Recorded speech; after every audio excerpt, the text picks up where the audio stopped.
பொன்னேரி நகர பொது உறுப்பினர் கூட்டத்தின் தலைவர்,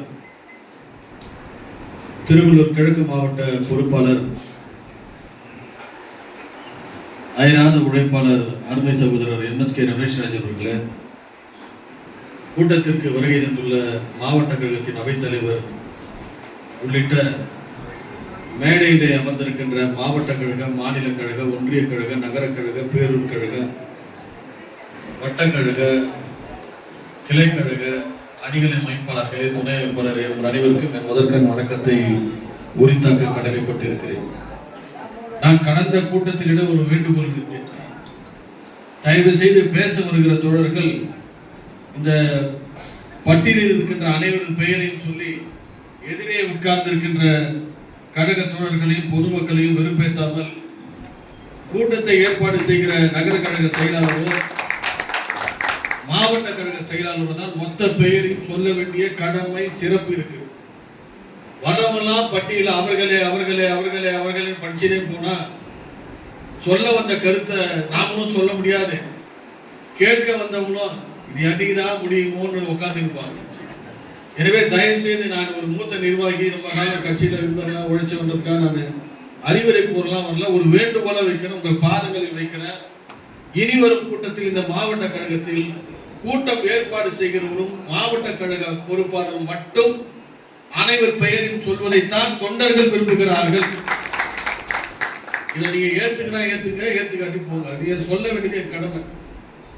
இந்த கூட்டத்தின் நோக்கம் ஏப்ரல் 19ஆம் தேதி நம்முடைய மாவட்டத்திற்கு, குறிப்பாக பொன்னேரிக்கு அரசுடைய நலத்திட்ட உதவிகளை வழங்குவதற்காக நம்முடைய உயிரினும் மேலான தலைவர், ஒப்பற்ற தலைவர் தளபதி அவர்கள் வருகை தருள்ளார். மிக சிறிய பொன்னேரி இன்றைக்கு வளர்ந்து ஒரு நகராட்சியாக மாறி இருக்கிறது. அந்த நகராட்சியிலே அன்றைக்கு தேரோட்டமும் உற்சவம் நடைபெறுகின்ற நேரத்திலே தலைவர் ஏற்கனவே 19ஆம் தேதி வருவதாக தேதி நிர்ணயித்திருக்கிறார். அந்த தேதி அன்றைக்கே நடைபெற்றாலும் அது எப்போது நடைபெறும் என்பதை நம்முடைய மாவட்ட கழக செயலாளர் அவர்கள் விளக்குவதுதான் பொருத்தம். அதற்குள்ளே நாம் செல்வது எல்லை தாண்டிய பயங்கரவாதமாக இருக்கும்.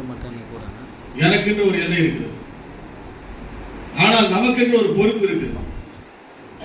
நாம் என்ன செய்ய போகிறோம்? வெறும் மனிதராக, தனி மனிதராக வந்த கூட்டத்திற்கு நிற்க போகிறோமா?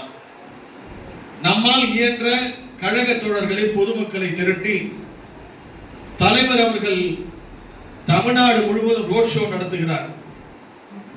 ஆனால் பொன்னேரியிலே நடந்த ரோட் ஷோ தமிழ்நாட்டில் எங்கேயுமே நடைபெறவில்லை என்கிற ஒரு நிலைப்பாட்டை நாம் உருவாக்க வேண்டும். இந்த மாவட்டத்திற்கு பெருமை சேர்க்க வேண்டும். தேர்தல் விரைந்து வருகிறது. கண்மூடி கண் திறப்பதற்குள்ளாக அடுத்த ஆண்டு தேர்தல் முடிந்திருக்கும். ஏப்ரல் 12 தேர்தல் முடிந்தே வாக்குப்பதிவு முடிந்திருக்கும். ஆனால் நமக்கு நிறைய பொறுப்பு இருக்கிறது. பொன்னேரி நிறைய வளர்ந்திருக்கு என்று சொன்னேன். ஏறக்குறைய 50,000 வாக்குகளை தொடுகிறது. தடப்பரம்பாக்கமும் கொடூரும் இங்கே சேர்ந்து விட்டது. இந்த தொகுதியிலே 2,67,000 வாக்குகள் இருக்கு என்று சொன்னால் ஏறக்குறைய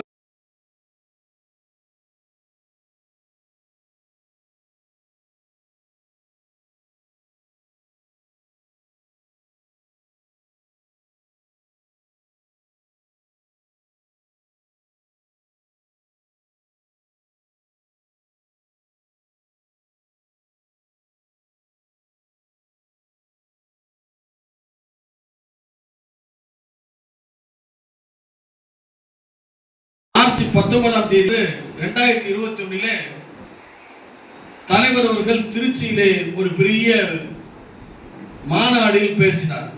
நாம் எல்லாம் அங்கு போயிருந்தோம்.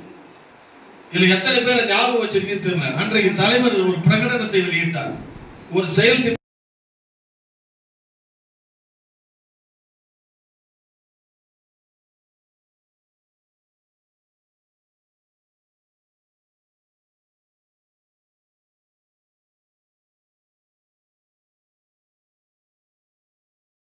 இன்றைக்கு 4-5 சிதறி இருக்கிறார்.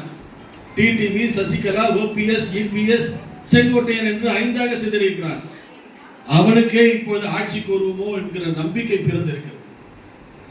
இதுவரை ஒரு முறை கூட உதயசூரியன் சின்னத்தை தேர்தல் ஆணையம் முடக்கியதே கிடையாது, வரலாறே இல்லை.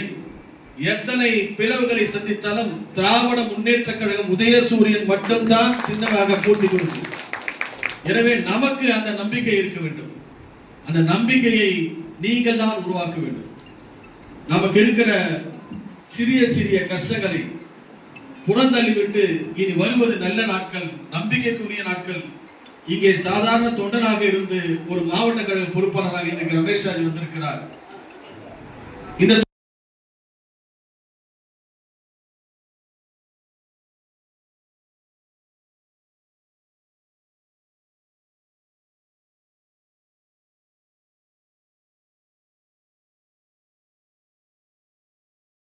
அப்படிப்பட்ட நிலையில யார் உங்களுக்கு தெரியும். எனவே எதிர்காலம் நல்ல வளமான எதிர்காலம் காத்திருக்கிறது. நாம் செய்ய வேண்டியது இந்த 12 மாதத்தில் உட்கார் கொஞ்சம் மலையாள அடுத்த 12 மாதத்திலே நாம் பணியாற்ற வேண்டிய கடமைகளை உணர்ந்து நமக்கு இருக்கின்ற மனக்குறைகள் எல்லாம் புறந்தள்ளிவிட்டு இந்த தொகுதியில் உதயசூரியன் ஒழிக்க வேண்டும், கோட்டையிலே மீண்டும் கொடி பறக்க வேண்டும் என்பதை நிலைநாட்டி உங்கள் பங்களிப்பை நல்கிட வேண்டும் என்று கேட்டு விடைபெறுகிறேன். நன்றி, வணக்கம்.